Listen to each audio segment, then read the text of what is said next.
I hope that we will have the broader scope, so we will be able to address the issue in a more general manner or in a more diverse manner. We have a fantastic panel today, and I would like to present two speakers that we have arrived in Kyiv specifically to meet with us. And next to me is Ron Prozor, who is and I'm translating from Ukrainian into English now, head of the Institute of the International Diplomacy in Aба Ебан, former Israeli ambassador to the United Nations.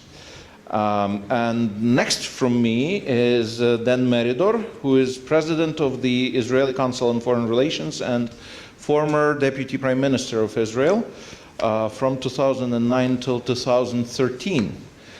And then here is Роман Зінченко, who is head of the Greencubator project, but those who work in Ukraine know that Roman is actually the person who has innovations written all over his resume and his activities. And the last but not the least is Mikola Mовчан, who is deputy head of Ministry for Youth and Sport, and his scope is European integration, and he is actually the person who sees also a broad international picture as part of his everyday duties.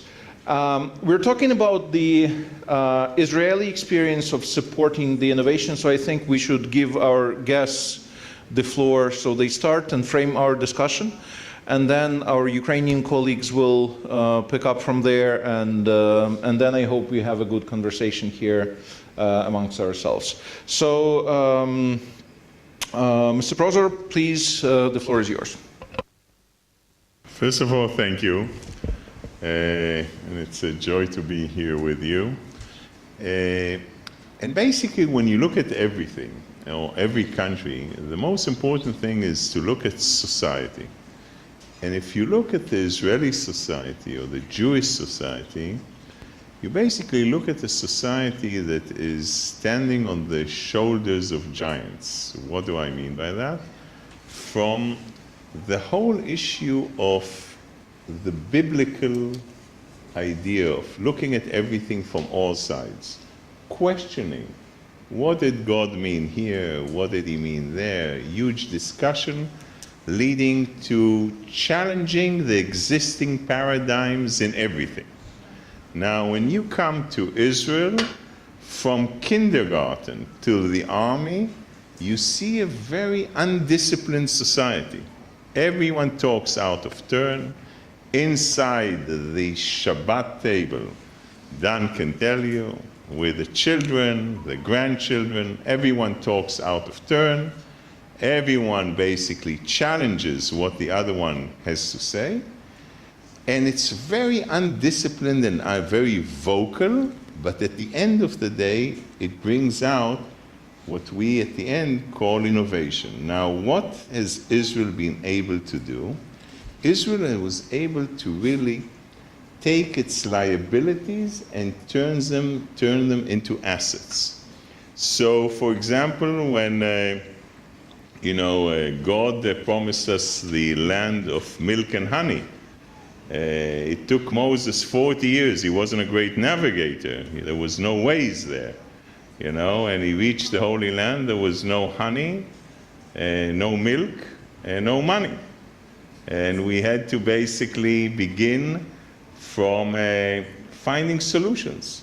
So we had a scarcity of water. You saw the idea of drip irrigation to desalinization. But I want to take something that is a very good example for this whole notion, and that is the army.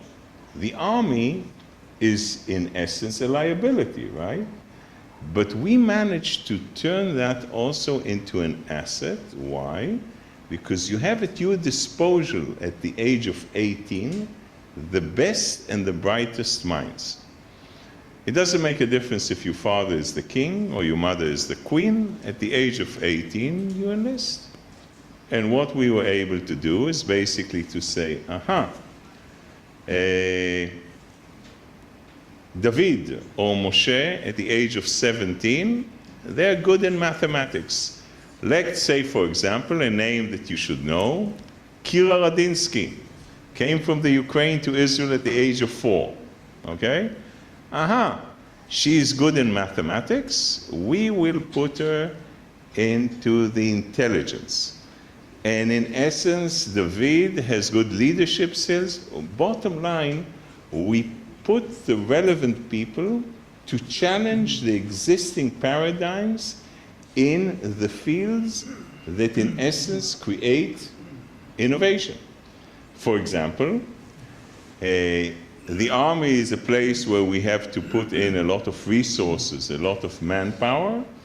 At the end of the day, this is spin-offs to our technology. So if we have to protect our computers, this is the base for companies like Checkpoint. If we need to give answers to missiles from Iran, this is the base for our space program.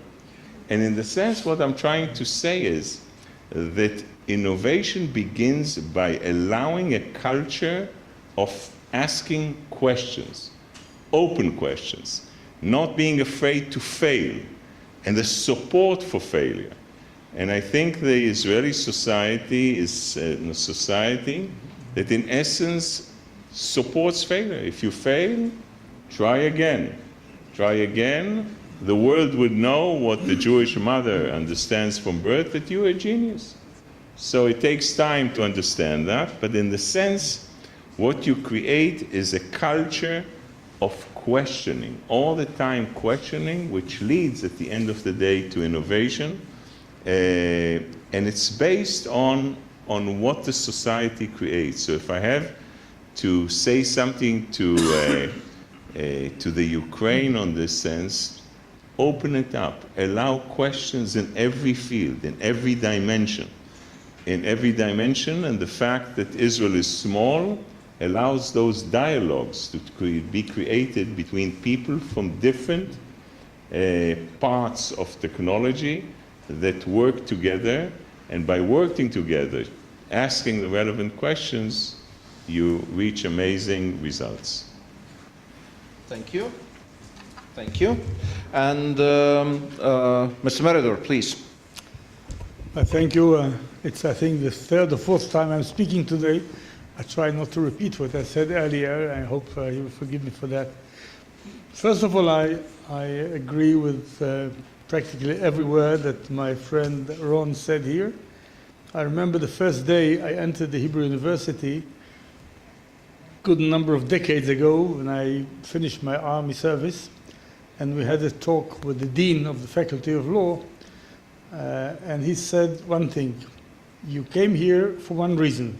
Give me the answer nobody knew. He said, to cast doubt. Don't accept anything we tell you, we the teachers. Think for yourself. You don't know anything, what you know, forget. Try to rethink everything. You came to cast doubt. This was the word used. It was, in a way, shocking or arousing some interest. And what Ron said is very true. You know, I visited South Korea, not far from Mr. Is the south of him, in Seoul some years ago in a conference on global nuclear security. So I went there for several days, and I was invited by their Atomic Energy Agency of South Korea. And they had a very nice dinner for us. And the head of the agency spoke English that was understandable because he studied in America, I think. He said, we looked for the genius. How is it that you are that smart? Well, I said, we're not that smart. He said, we found the way. It is the Talmud, the way you study, and we teach Talmud in Korean now, which is amazing. Why is that Talmud? Because the Talmud is the book of Jewish religion and law. Jewish law was developed between the 2nd and 5th century AD. It's a huge, voluminous book of many, many volumes. He said because in usually codexes of laws, there is a law.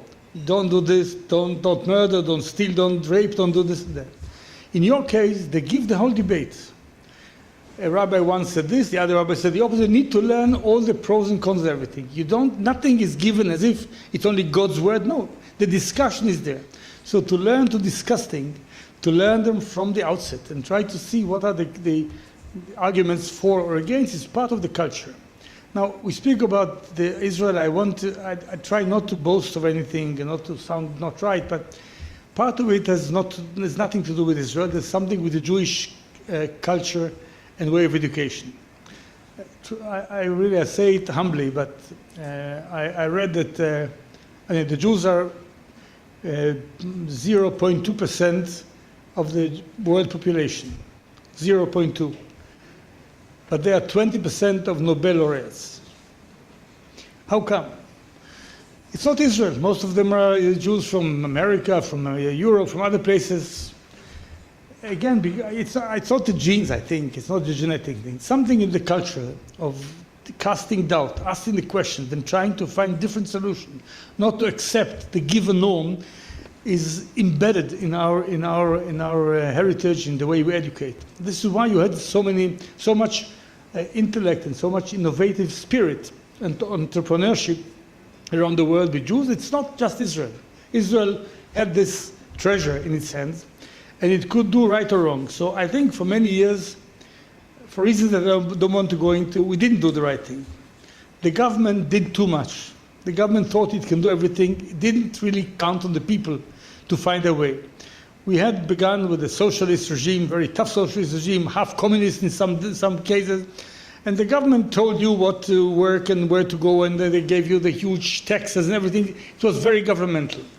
Along the years, mainly in the 70s and 80s, it had to do with the party. I was a member of Likud, but even the Labour went in that way along the years. The government went out of business to a large extent.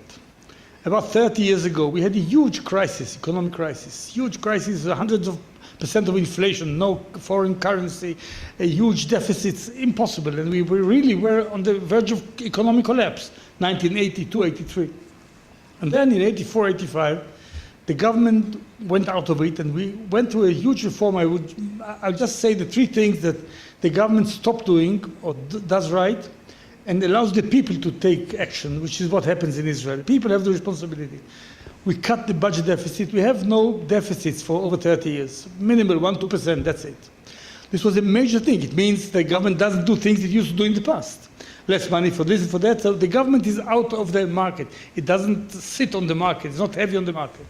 The second thing, we allowed liberalization in the foreign currency market, in the labor market, in everything. There was liberalization. The government said, we are not forcing you to get licenses for everything. Do what you can. And the third thing is something that I don't know what you think of it from the Ukrainian side. About 1 million people joined us in the late 80s, beginning of 90s, who were products of the then Soviet education. They came with a lot of knowledge, mathematics and other things. These three major things. 1 million Jews who got 15% addition to the population in 6-7 years. So many people came with talents and creating demand and supply and everything else. And the government out of business and very, very responsible government policies. The government does certain things which should do, even in Ukraine, all that relates to infrastructure, to the basic things that only governments can do. Roads and trains and all these things need to be done by the government, and the government does that quite well. But the people, the business sector, but it's the people, the soldiers that Ron spoke about in the army, it's the students' university. The people are expected by everybody to do something, to think what they can do better, how they can do things. And this is a culture that really was I think, the basis of all that we see here. So the talent that existed there not because of the state, because there was talent developing through generations, burst out in really to the point that we are now called the startup nation, because we had so many startups in the high-tech field and other fields that are quite remarkable for a relatively small country that we are. Another thing I want to, two other things I want to say, and I think they may be of importance. The world is changing very rapidly, very rapidly. Richness or being poor was once for a country measured by the oil wells that you have, how much oil, how much energy you have, and so forth. And we were quite poor in that. The Arabs around us had a lot of oil.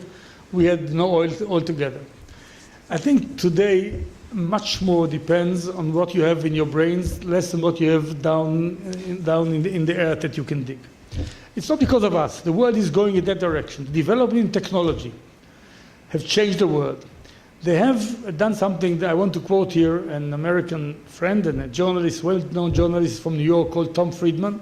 In fact, he lives in Washington, but he writes for the New York Times. He wrote a book about globalization, one of several books he wrote in recent years, called The Lexus and the Olive Tree. Lexus is the Japanese car that is the best technology. The olive tree is your culture, the fight between the globalization, technology, and your culture at home. And then he coined a term. He said that the technology allowed people, simple human beings, to be much more powerful than ever in the past. He coined this term, the super-empowered individual. Why is that? Knowledge, information. In old days, you need to go to Harvard or Yale or London School of Economics or Sorbonne to learn. Now you can sit on an island in Indonesia and click the right thing, Google the right thing, and you know everything. Never in human history people could know so much. Now they know it. Technology used to be in the hands of governments. Now it's in the hand of Apple and Google and Microsoft and people, simple people, who created these ways that you find your way in the streets, or Mobileye that helps you drive right. It's all Israelis who invented this. It's not the government, it's people who can have technology. And by the way, finance. Government could control finance. Now people, if you are rich enough, you live in London, you can buy Russian money and sell it in Brazil and change the world. So people became much more powerful. Individuals became much more powerful. And this allows people to do a lot of good things, by the way, and bad things. The non-state actors like Al-Qaeda and Hamas do damage that never individuals could do, only countries. So it's a new world. In that world, the key is technology. The key is people who have a lot of power to do things that they were never able to do in the past. The last thing on this has to do with globalization. And I'll give you the plus and minus here. As an Israeli, years ago, there are now about 9 million Israelis. If I buy and sell to and from Israelis, it's 9 million people. In the global world, but there's no tariffs, well, Trump does not agree with that, but I think it's a very good world. I sell and buy to 7 billion people in the world. If I am smart, I can buy things that are done cheap in China or Malaysia, and when I produce well and cheap, I sell all over the world. This allows people to get much more powerful and in a way rich. This is a new world. It's not your country. It's not the autocracy of countries that are self-sufficient. No, you buy and sell. Israel, half of what it buys comes from abroad. Almost half it sells abroad. It's not the local market. We're in a global market. This is the good side. So people can be much more powerful, and it makes the country powerful. What is the bad side? In the old world, the countries were more self-contained. The borders meant something. Today, the borders mean nothing. Governments could interfere in a good way. That is to say, two people are not equal. They are equal by law, but Ron is smart, I'm stupid. He is very diligent, I am lazy. So if the government doesn't interfere, some people get very rich, some people get very poor. So government interferes. It takes more taxes from me, give to him, more subsidies. When it's a global market, there's no government.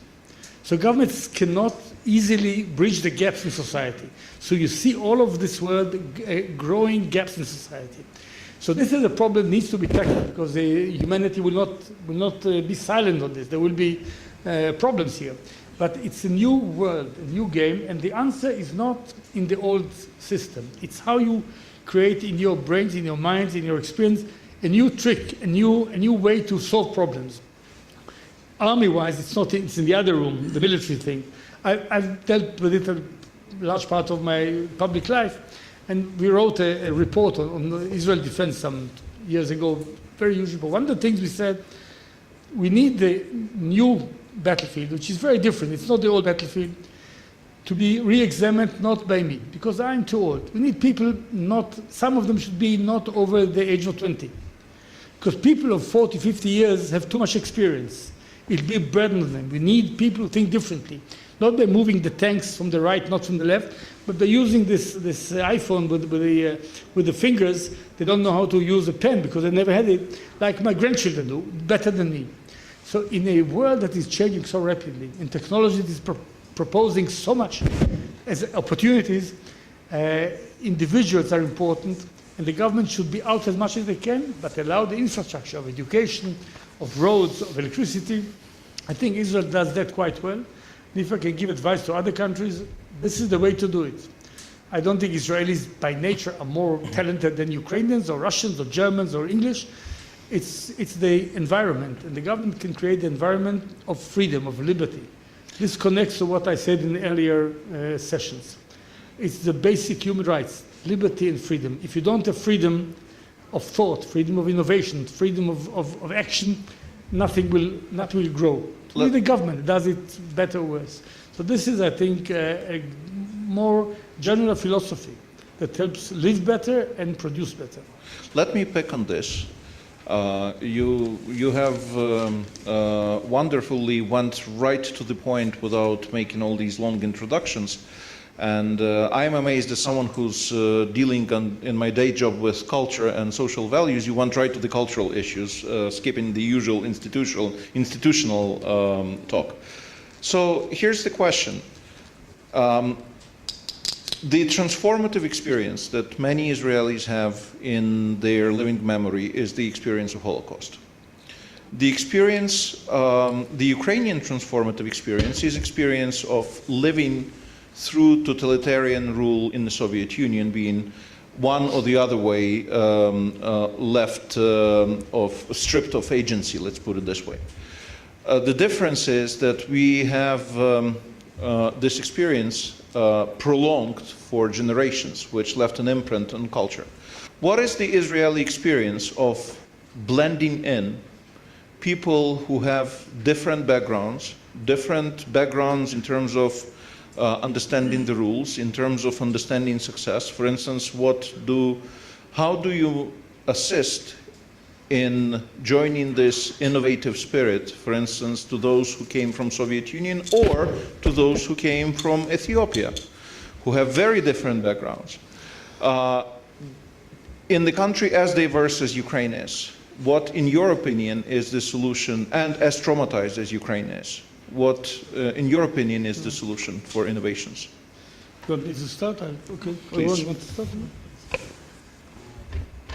You touched two waves of immigration. One huge wave from the former Soviet Union, Russia, Ukraine, the Baltic states and other places, Belarus, over 1 million people in a few number of years. And you touched a smaller wave, still a substantial wave of several tens of thousands of people who come from Ethiopia. Without stigmatizing, it's a very different issue. Most people coming from Ethiopia came from 1,000 years backwards in terms of civilization, technology. Some not. Some came from Addis Ababa and they are very educated, like you and me.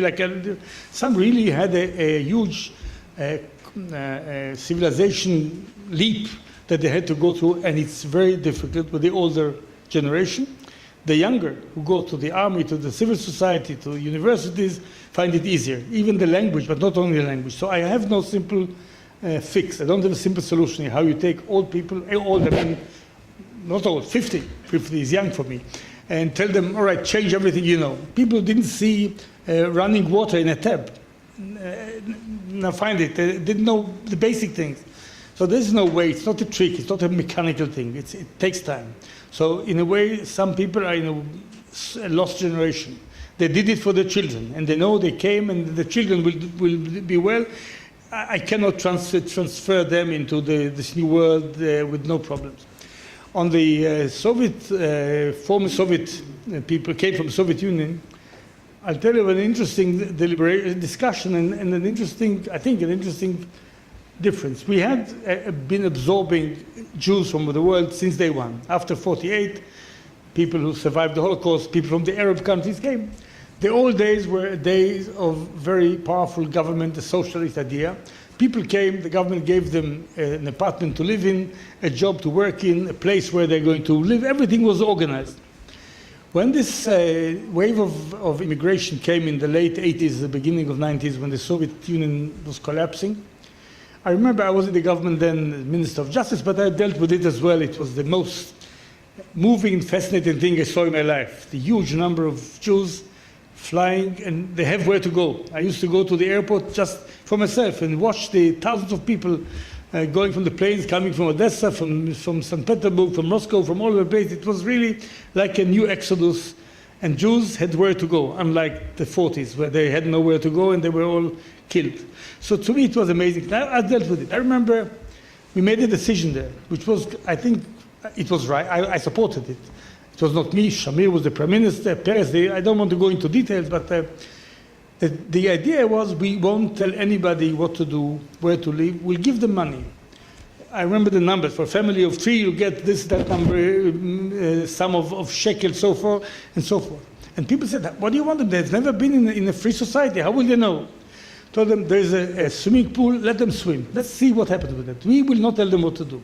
They want to live in Tel Aviv, okay, it will cost higher, they will have a smaller part. They want to use this for business, we will give them the money, they will have to make a choice. In the end and the unemployment was very high then. It was 11% unemployment in 1992. And by the way, we lost the election, partly because of that. But in fact, if you look backwards, the people quickly learned how to swim. And it's a huge success story how this immigration who came from these places were absorbed in the society and played a role in no time like everybody else. No time is a bit exaggerated, but very quickly. So it's again the government going out of this business, allowing the market to play a role, or to be the game rule was the market rule, and I think it was good and important. I would say that I can't give advice to Ukraine. I'm less well informed about Ukraine, and I don't pretend that I have the solutions. But the basic thing is believe in the people. Believe in the people. I think that the attempt of the paternalistic attempt of governments, even from good faith, to think that we know better for you, what you write, usually are wrong. The government shouldn't interfere sometimes when there are awful gaps. But I think that the potential in people is so high. It's the same people who came to Israel, live here. It's the same people. With the same level of paternalism. Yeah, at the same paternalism, the same thing that we had. But we were able, along the years, to really dramatically change the attitude. The government is much less involved, and this gives, to me, as Ron said, this is the bottom line, I would say. Count on the people. Don't ask the people to count on the government. If it's not government jobs, like infrastructure, basic education, and this should be government. People can't do it. But the rest of it on the people. Thank you. So I want to address, because you asked about the culture, okay? And we have to remind ourselves, and Dan talked about it, about the problems. How do you create a sense of national identity? How do you create a feeling, of a body with people that come, from Russia, from Ethiopia, from Arab countries? How do you create a society that in essence works together and feels, that they are part and parcel of the state of Israel? Now, this is not easy, because let's take, and Dan touched about it, you have Jews that came from Russia, and as Jews in Russia, they always thought they had to fight the establishment. Suddenly, the establishment is theirs. They're part of the establishment. The transition wasn't easy. It takes time. The differences in culture. Now, Dan talked about it, but what do? Do you put them together? Do you put them in different parts in order for them to integrate into society? So in the sense, the issue here, which is amazing about Israel, is Israel's melting pot, which you would see on the cultural side. Amazing things coming out in music, in dance, in film. That comes from the constant, debate between different cultures, in essence, that creates a new culture which is very diverse, which is Israeli, and was basically produced in Israel because of those inputs. So what you see, I think, and I think this is something that the Ukraine can learn, or to look at least. We had many problems, but in the sense to create that sense of identity, which is not easy. And we have that all along, and the real problems, you have to understand that it goes much deeper. Let's take Jews from Ethiopia. So don't forget, they came from a culture where the man, the male, in the patriarch, he decided on everything, what women and children would do. Suddenly in this new place, suddenly they learn a new language. The woman is faster than him. The children, of course, are much faster. It creates tensions inside the family structures. It not always ends good, but in the sense we learn from this on how to move forward. And for me as an Israeli, you have to understand, and I think Dan would feel the same, for when you see a Jew, man or woman from Ethiopia becoming, a lawyer or an officer in the army or a doctor, you see a beginning of the integration in Israel's society, which is so nice because then you know the real integration process has started. With Russian Jewry, what we received was really a present. I know in the Ukraine to talk about presents from Russia is dangerous today, but we received a huge present. And what was the present? The fact that they came very educated, physics, mathematics, Israel's universities and scientific. There's a huge jump with the structures that we received. And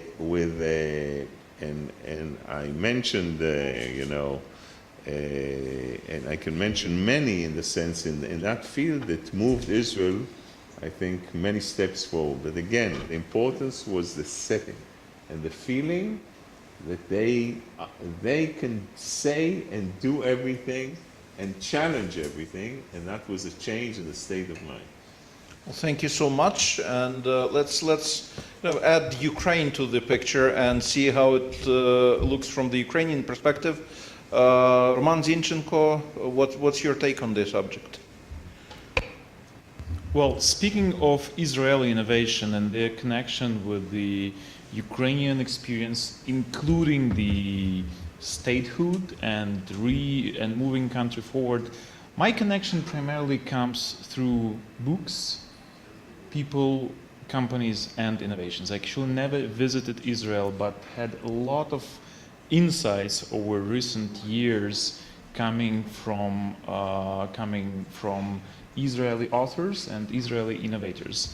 And one of the brightest of them was actually aboard the plane flying from Germany to Ukraine, and the audiobook in my headphones was telling the story. This was the final chapter of the book by Shimon Peres, telling the story of Tricher's assassination of Prime Minister Yitzhak Rabin.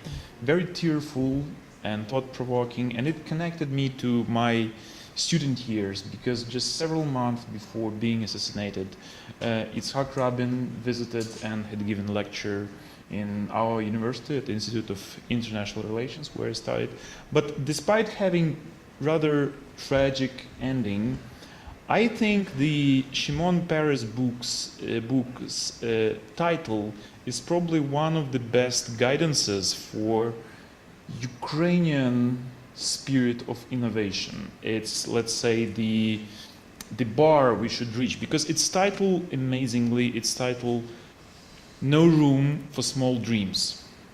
Well, because we just don't have time for small dreams. And for me, that book was very complementing to another book I have in my library, The Startup Nation by Saul Singer, and I'm proud that it's written by the author to me and my wife, who already published it in Ukrainian. And these are amazing visions for reinventing itself and being resourceful when the only resource is scarcity and constraints. And that's amazing how we're building bridges between our nations and how some of the innovations are transforming the country forward and moving it to the future. I'm taking the seat after Natalia Popovich, who is one of the creators of amazing Israeli-inspired and powered by Erez Eshel schools in Ukraine, Ukrainian Leadership Academy, where I'm proud to be sometimes mentoring. And these are the people who certainly don't have no room for small dreams. They're dreaming large. And well, I think we are facing the periods of history where we are having a lot of similarities, and when we are doing a lot of transformative changes, sometimes that require not tech innovations. I think the major innovations, they are not IT. Don't trust people saying that IT is in innovation industry. I'm in the business of stealing IT innovation, title innovative from IT, and bringing it to the energy sector, and we do believe it will happen someday. And what is most important is reinventing the nation, reinventing the culture, reinventing itself without losing the connection with the roots. And when I see some of the pages in the history, well, they are both totally creatively, they're both very creative, sometimes rather scary, but they are about committed people. Let's say about so we here in Ukraine, we are praising ourselves to being the breadbasket and the leader in the agri-sector. Well, do we have something to learn? Certain. We do have to learn from the kibbutz and kibbutznik movement that were battling the harsh climate conditions of Negev desert, and that led to invention of drip irrigation, which is currently one of the leading tech sectors of Israel. One of my favorite case of resourcefulness actually in the Israeli history comes from another kibbutz who was drilling over half a kilometer deep well to get to water. They got the water, which was warm and salty. And you can barely grow something on salty water. And, well, they were first desperate, then resourceful. That's why they started fish farming in the desert. So when you have constraints, you can do a lot. And am I right that fish export and like expensive fish export is one of the important agri-sector industries in Israel? So for me, this is a lot of things to learn from, to understand and to go forward. And getting back to Shimon Peres, I'm actually really inspired by the phrase of Sol Singer, the author of Startup Nation, who said that Shimon Peres was often named the creator of the industries. And he gives the story of poor, agrarian, water-torn country with no industry, where the wise man is saying, hey, we should have a high tech here, we should have airplanes repair and manufacturing. And people say, no, we can't have it. We even can't make bicycles on our own. And this poor agrarian country is certainly not Ukraine. It's Israel several decades ago. And Shimon Peres was one of those who pushed forward the creation of aerospace industry, and currently Israel is the only nation which is using alternative route for launching its rockets, but it is launching its own rockets and launching its own satellites. So I think the approach of having no room for small dreams is important for being integrated into Ukrainian lives. And I would personally vote for those Ukrainian politicians saying, no, we are not going to rebuild the past glory of Soviet industries. We are going to create industries of the future. The problem, well, still a deficit of the future industry building, but hopefully we will overcome that. What is also important? Well, when faced with the existential threat, people are getting really creative. Was it Golda Meir who said that when your enemies are saying they're going to kill you, better trust them? I don't remember. Believe them. Yeah, believe them. If your enemies, if people are saying they're going to kill you, believe them. Well, during the times of existential threats, the creativity of innovation of people in Israel, including the top leadership, were amazing.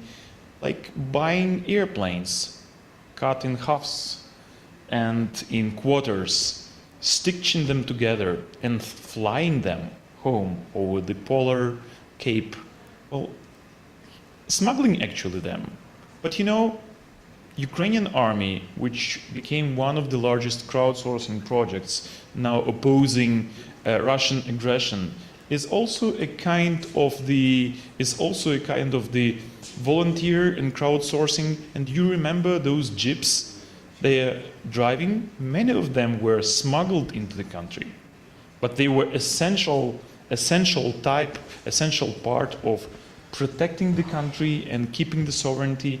And it was funded by diaspora, by Ukrainian citizens, and that gives me this feeling of similarity, that people weren't relying only on official structures, but creating new institutions. Then there was a need. So I think no room and no time for small dreams is essential for us to learn from Israel, including creating companies across all the spectrum of tech, not only IT, which are truly global, creating corporations, creating innovations both in military and in biotech, medtech, edutech, and all the other sectors of tech, because actually tech is our future. But what is also very important is actually human tech, transforming the culture and getting into the culture which is more productive, more efficient, and more competitive.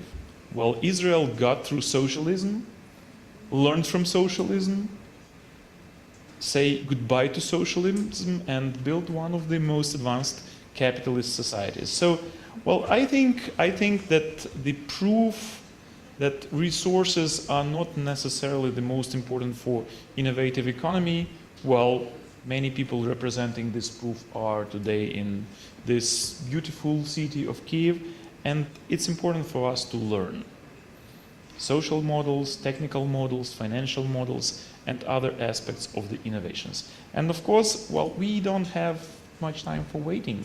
So probably we should replace our culture of zrada. Well, Ukrainians in the room certainly understand it. That's the Ukrainian culture of naysaying. Yeah, culture of naysaying, to the culture of positive disagreement and fighting for the positive solution. And that can drive a lot of innovation, both in government, in the communities, and in businesses. And that could bring a lot of life to them and a lot of new meaning, because we need both new industries, new meanings, and new models. Thanks. Thank you so much. When you were speaking about the people who arrived from Ethiopia, you were talking how difficult it is to transform, and we see the doctors of Jewish Ethiopian descent, you understand that this happens. I would say the very similar thing when you see a English-speaking Ukrainian public servant, then you understand the changes are actually coming. So I want to pass the word on to Mykола Мовчан, who is Deputy Minister of Youth. And actually, I was usually claiming that Ministry of Youth means Ministry of Future. So please, the floor is yours. Absolutely. Thank you. I would say that we have lots of people in public service speaking English and many other languages. It is also very important to build bridges between the nations. And actually, to what you have told, to Mr. Prosor told, and you, Mr. Merідor, told, I just came to my mind a very famous, a really great Israeli dramatic comedy film, Sof Ha'olam Smola, On the Edge of the World on the Left. This film was manufactured in 2004, and actually the idea of that film, it's what we talked about. You talked about it, the integration of different Jewish people of different parts of the world in Israel, and it's the history of Indian Jewish family who came to the desert Negev, where there was built a city, town for immigrants from many parts of the world, from Morocco, from Ethiopia, from Central Eastern Europe, from all over the world. And you see there how the interaction of many cultures, because every nation, Jewish people from other countries brought their culture, cuisine, and mode of speaking, also the clothing. But what is interesting that the thing which united all those people was sport. You remember the cricket play, the cricket game, and sport brought all people together.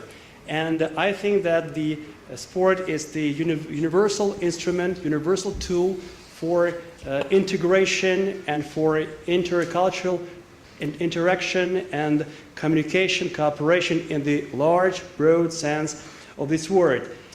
I can remember this one more film, Halakha, the very famous film, the theatrical team of the late 70s, and about with very famous Israeli actors, and about the military band, actual military theater, military band, where people were from all over the world, soldiers from America, from Europe, from other parts of the world, and they interpreted their culture, different songs in different languages, showing the beautiful diversity of diverse cultures which was brought to Israel by those people. That's why I think that such things, sport, youth, as you told Євген about youth's future, and that's absolutely right. Going back to our sports, youth, and innovative issues, I would like to tell that this year, in March of this year, I had a very big delegation from Israel, young people, youth ambassadors. They were under leadership of the Israel ambassador Yitzhak Eldan, and I received the big delegation in our ministry, and we made a presentation about youth policy in Ukraine sports, about innovative technologies, what we do, how we do, and I was impressed the huge interest within Israeli society, within Israeli youth, young people, for Ukraine, for what we do and how we do, and we also brought together Ukrainian Leadership Academy. They had a big interest, and after our ministry, they went to visit the academy, and it was great intercultural exchange about history, historical things, and we have, as the ministry, we make accent a lot on innovations, innovative things. I'm absolutely sure, and we in ministry, we are also sure that lifelong learning, education, the cultural interaction, asking questions and finding answers, but asking always questions about the things which can bring us the future for new projects, will bring positive results and fruits. For example, for us, one of the methodologies is the cooperation within international organizations like UNICEF, United Nations system, because, for example, with UNICEF, we have innovative project, e-report. With the UNDP, we have e-project, My Career, when young people can register and can make a test in internet about their future prospects for what profession, what job they are suitable for, and it helped them to find out their way in life, and already being school children or last school classes, they will already know what they want to do in this world. Or, for example, the Bank of Youth Initiatives, where people actually, also in cooperation with the Leadership Academy, where people can elaborate their initiatives, implement them, and spread them information about this. One more thing, we in the ministry, as international organizations, we pay lots of attention to to the topic of combating youth unemployment. And we have introduced several years ago a project according, like in the framework of, you remember, United Nations Global Compact, corporate social responsibility. And we have established like Compact Pact for Youth. The idea is to unite big international companies, transnational companies, Ukrainian big companies working here in Ukraine to make a bridge between them and young people, young professionals, to create job places, job opportunities for young people in their companies. For example, to organize, to create places for fellowships, for scholarships, for young people to go to study, for on-the-job trainings. And those companies are very successful. We have already during, like, if I'm not mistaken, during the last 2 or 3 years, we have over 10,000 people across Ukraine who were involved in such like scholarship, on-the-job trainings across Ukraine. And we are happy of it because these youth, they stay in Ukraine and not live in Ukraine, and they will get later their jobs in our country. Then we have, you know, that we have a very good cooperation with the Bogdan Havrilishyn Foundation, and we have it's the very famous Ukrainian mecenat. Unfortunately, he died a couple of years ago, but the deal is developing, and it's the foundation of the family Bogdan Havrilishyn. And we have introduced innovative project, Ukrainian Youth Delegate to the United Nations. And it's in the framework of the program, Youth Will Change Ukraine. And the idea, dream big. Dream big, dream about great things, work, study, learn, education, and every year we organize competitions among Ukrainian youth. And the most talented youth, the winners who speak foreign languages, we select for 2 weeks, 1 month fellowship in the permanent mission of Ukraine in the United Nations. And they work as diplomats, they accompany diplomats, they have speeches there, you know, they really work as youth ambassadors, Ukrainian youth ambassadors to the United Nations. And we're happy of it.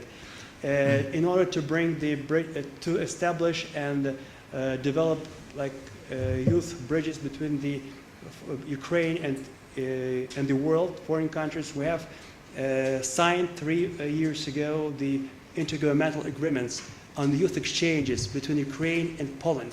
The idea is to implement projects on to select topics, themes, its system of competitions, and innovative projects is one of the most important pillars of such youth exchanges, because when Ukrainian youth, as you know, as Israeli youth, very talented and has lots of prospects. That's why when we bring youth from NGOs, youth leaders from all parts of Ukraine, it helps to establish better context, to understand cultural heritage, to have mutual understanding, to know each other better.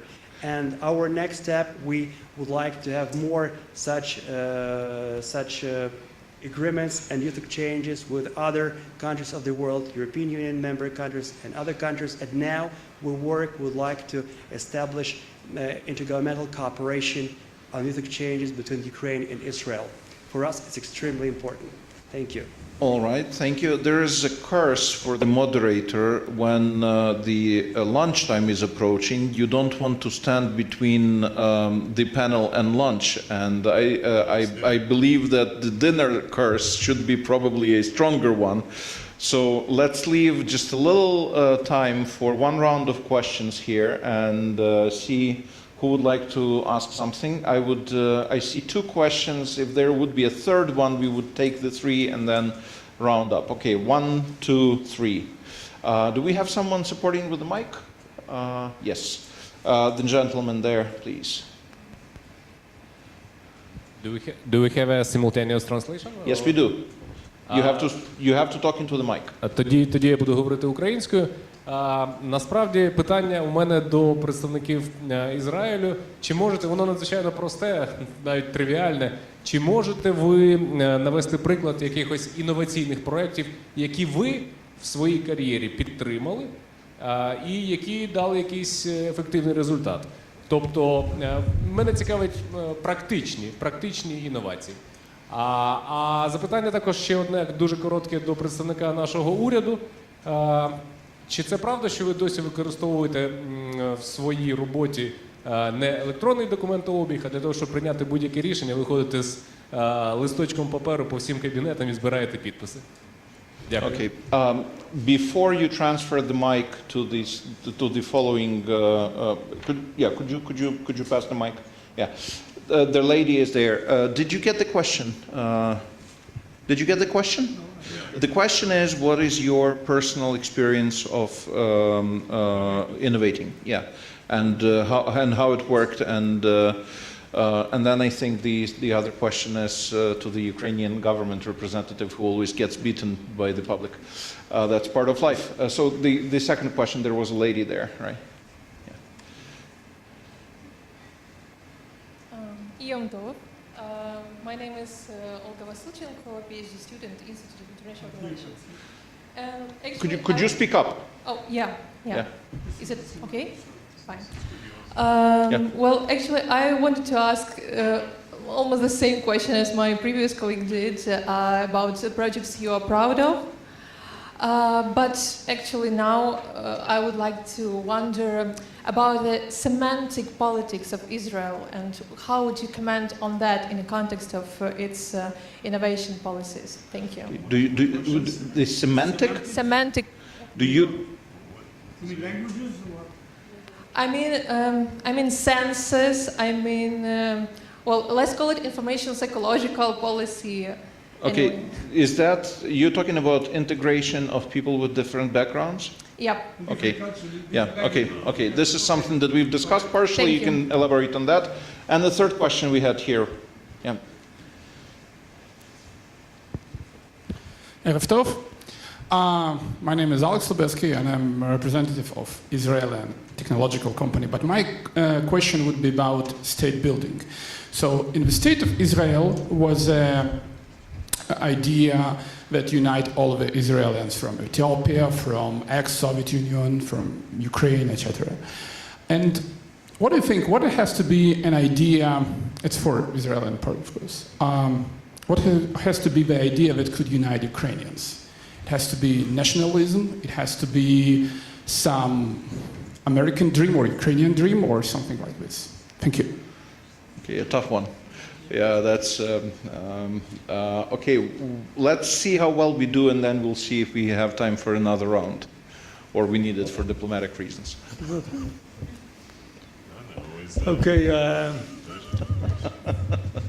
let me say something that will paint a somewhat more a realistic picture. The picture that you heard from me or from us may be a bit too bright. Where did we do wrong? It has to do with some of your questions.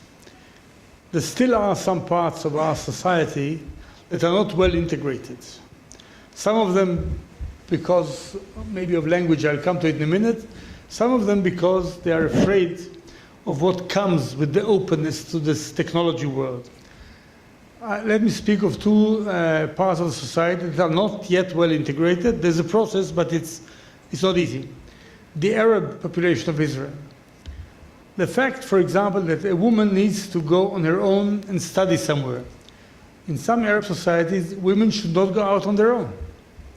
And it's hard to convince the family that you allow your girl of 16 years of age to go to take a bus and go to work, or 18 years or 20 years, your wife, to go and work on her own, not in the family. So there is a cultural problem here.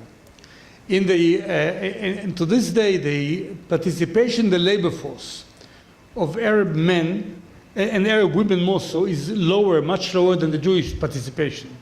It's not because they are lazy, but there's something in the culture that says women should stay at home, not work outside. So it's not enough to say, do what you like, if you don't educate and you're not ready to fight for this. And it's not easy. It will be seen as an attack on the culture. Their culture is what Ron said earlier about the Ethiopian Jewry and others, where the father was the patriarch. He decides what the woman should vote and what the woman should do, and she would prepare the food for him, and he would do the job. He brings he goes out for hunting and brings the food home, and she has to do the cleaning thing. There is a cultural change here. It's not just technology. And some societies take it tough. The same thing happens to an extent in the ultra-Orthodox Jewish community, where they don't allow, many of them don't allow the children to use this smartphone, because they see there women that are not always dressed. What will happen to them? How can you do it? You need to control it. And you hear things that you shouldn't hear, questions that should not be asked. So there is it's not just the technology and the openness and let the people do what they think. You find yourself coping with well-based and very well-founded traditions that are protecting certain segments of society, and you need to penetrate them. It's not easy. If you look at the world today, I don't want to expand that much, the technology, the Western technology that built this has brought these Western ideas of openness and equality and freedoms to parts of the world that were not used to it, and they are fighting back. With terror, with other things, don't interfere. Live in New York, don't come to us and tell us how to live here. And you penetrate not through armies, but you penetrate through this, through the national network. So even inside Israel, I don't want to go globally, inside Israel, the spread that we want to allow, the spreading of the technology that allows people to use their powers and do things and search, sometimes finds objection in certain societies. We need to do more. We haven't done enough. It has to do with other problems that we have between Arabs and Jews, and in my view, I'm not in the habit of criticizing my government abroad. I do criticize it, which is why I'm sitting now in Kiev rather than the government, because I did not agree with the government on certain things. But this is fine, it's okay. I think that the government should do more in that and not less in trying to help spread these ideas. They come with values. It's not just the trick. Now, I was asked about the how do you build your nation, around what idea. You spoke of us, the Jewish idea. Let me say, I don't want to analyze now the Jewish story. After all, of our existence as a nation that started over 3,000 years ago, historically, most of the time we were not on our land. We were in exile for practically 2,000 years. And people lived with that. They were not innovative enough and creative enough and courageous enough. They lived there. Here in Russia, in Germany, all over the place. Something happened in the world. We spoke of it earlier. The Jews couldn't live here anymore because in many places they were not wanted. And they felt it coming. It has to do with anti-Semitism and definitely with the murder of Jews in the Second World War in big numbers. So there was something that shook us from the outside. But the Zionist idea that built a nation in Israel, as I said earlier in the morning, it's unlike other national movements. It's not only building a nation and independence, it's bringing them from all over the world to one land where they were not there for 2,000 years. It's a huge project.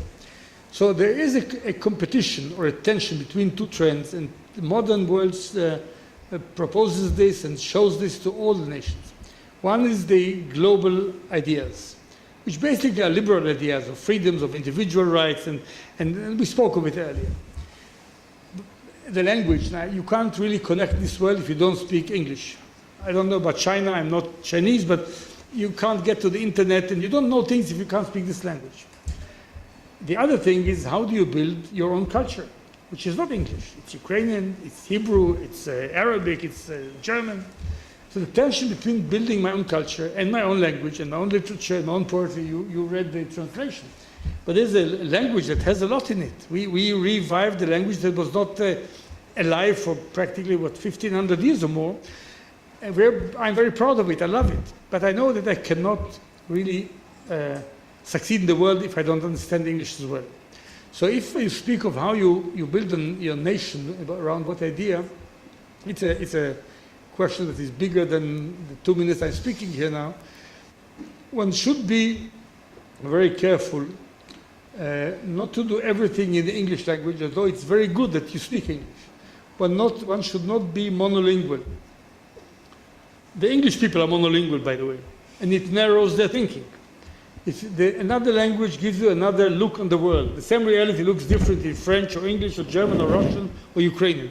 It's not the same word. So to know more culture is always very good and very enriching. So I speak of the English language. You became now the lingua franca, the word that speaks English. To connect to the world, you need that. But develop your own culture is of great importance. It has to do with the landscape here, with the people here, with the history here. It shouldn't be done, as usually it's done, even in our case sometimes, against the others. I'm not the enemy. I'm not Russian. I'm not Arab. This is a dangerous way. You end up with all the negatives. But building your own, if you spoke of literature and culture, ask me, by the way, what is my literature and poetry? Much of it has to do with this country, you know. I knew about this city and this country from Hebrew literature.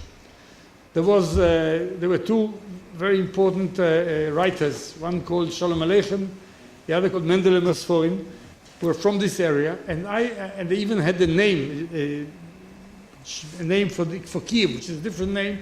They didn't use the name Kiev, it was the name, but I knew how it looked because I read it. I was brought up on this.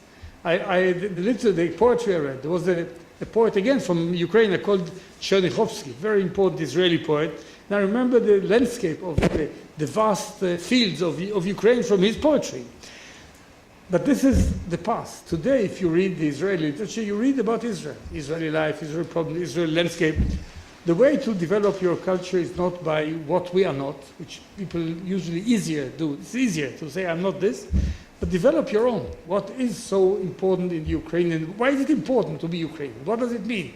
That I live in Kiev or in Kharkov? No, it's not enough. What is there in it in terms of values and culture and language? So this is something that is positive. It doesn't happen overnight. So I don't need an organizing idea. It's all that Ukraine stands for. And I think this is something that can be done, but it takes the understanding that this is a project that you're building now. The last thing is about innovation. In my experience, I give you an experience, not of myself. I'm not a great innovator in technology.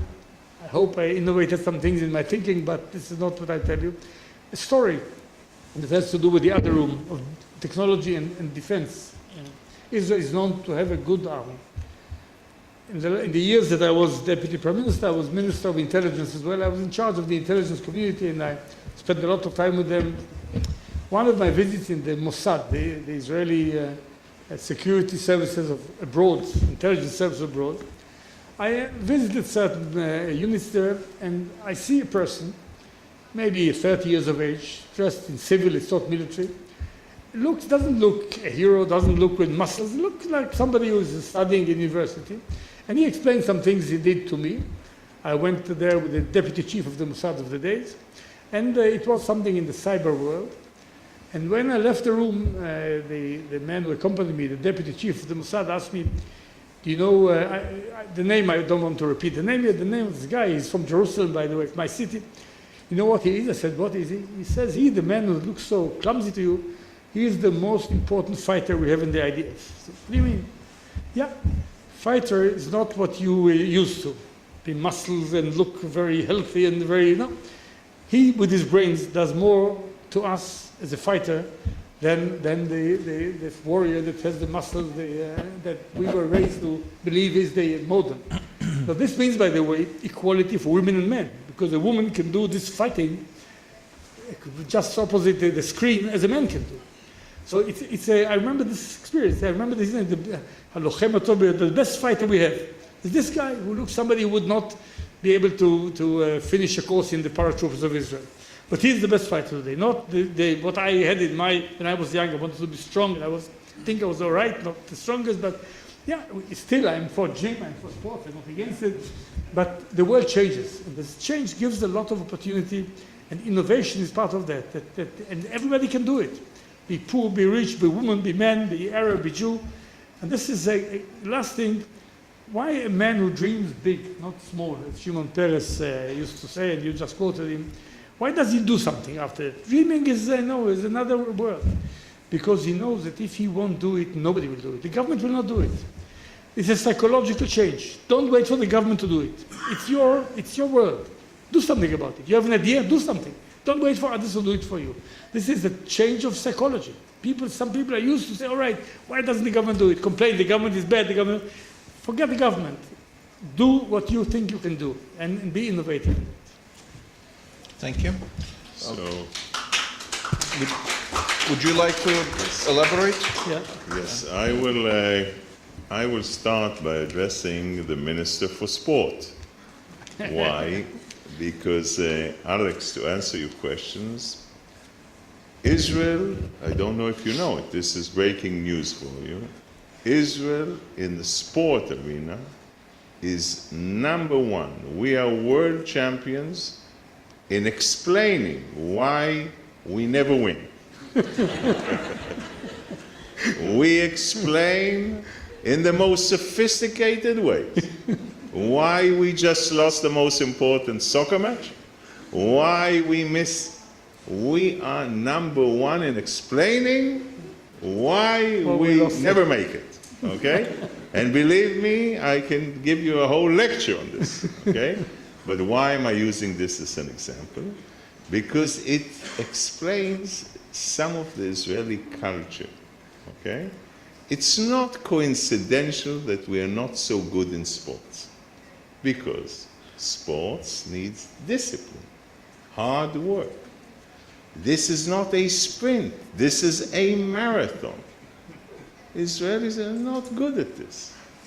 And when I make the transition into what we are talking about, we have to find the ways and what added value the Ukraine has or Israel has. This is why you can, amazing startups in Israel, but very few companies that are really big companies, because you need persistence, you need discipline, and you need a culture of organization, okay? We are not good at this, okay? So Shimon Peres that you quoted, if he would be here, he would say, the biggest contribution of Jews to the world is dissatisfaction. Have you seen a satisfaction? No, no, no, no. That's why we are creative, innovative, inventive, but we are not good at structures, okay? So we have a lot to learn from others on structures. And why am I saying it to you? Because you have to really find out your minuses and your pluses and focus on the pluses, okay? And understand that the minuses are a real problem culturally, okay? From a social point of view.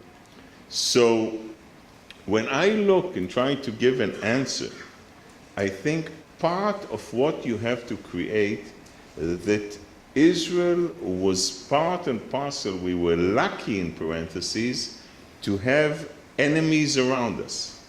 Because those enemies around us created the sense of togetherness, the sense that we have to rely on each other, because our neighborhood is not exactly Liechtenstein or Luxembourg.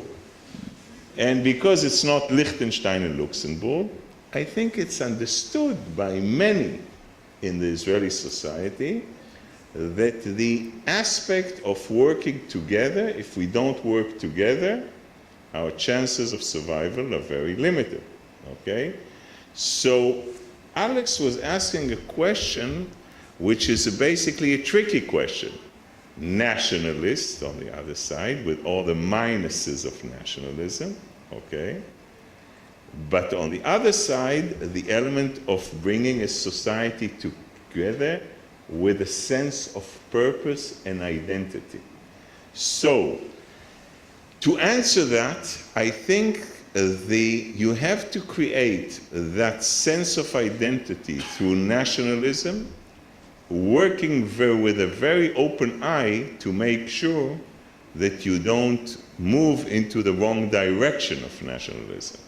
But in order to create that, it's important, because Israel is amazing. When I see, and Israelis feel it, for me, the first time that I really understood who I lived with, seriously, was only in the army. I was in an Dan, I think, comes from the same neighborhood in Jerusalem, you know, certain social economic status, culture. I was shocked at what I found out, who I'm living with. Where did I find out? Only in the army. And believe me, my best friends that I made in the army. But I understood things that I didn't really know. So in the sense, and then you go to, you know, you transject into university and other places, and we live in different circles like this. But I can tell you that what is really amazing is the cultures that people bring into this big pot. You know, and it's not just Ethiopian or Russian or Ukraine, or it's, you know, it's an amazing, you know, mix that that I think at the end is based on the fact, and I repeat that because it's really important, challenging and asking questions all the time. And when you see that, I think, and you really incentivize this, I think this would be the best answer. I want to give you on who asked the question on technology, somewhere over there, on innovation. I know that you heard probably of Israel's Iron Dome, the Iron Dome system that gives an answer to rockets, short-end rockets.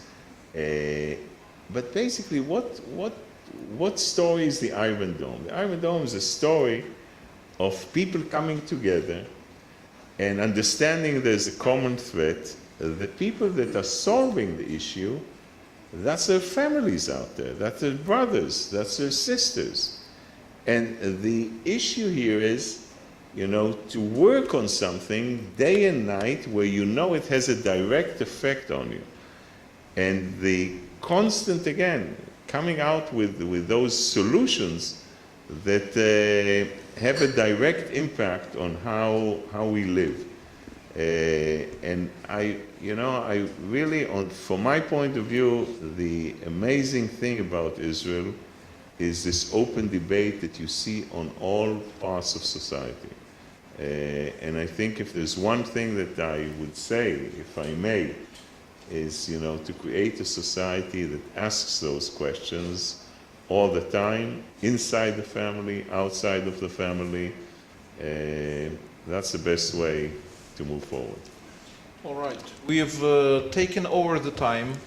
Let me use my powers of moderator and put the question about the paperwork in the ministry into the domain of setting up a museum of old governance in the ministry. And let's relax at that point. We're 6 minutes overdue. Thank you very much. This is a brilliant panel. Thank you to the Israeli and Ukrainian participants. Thank you to this great audience. Thank you to the organizers who put us together, and good luck. Thank you. Thank you very much. It was a pleasure. Thank you. You know, I would like to come. Thank you.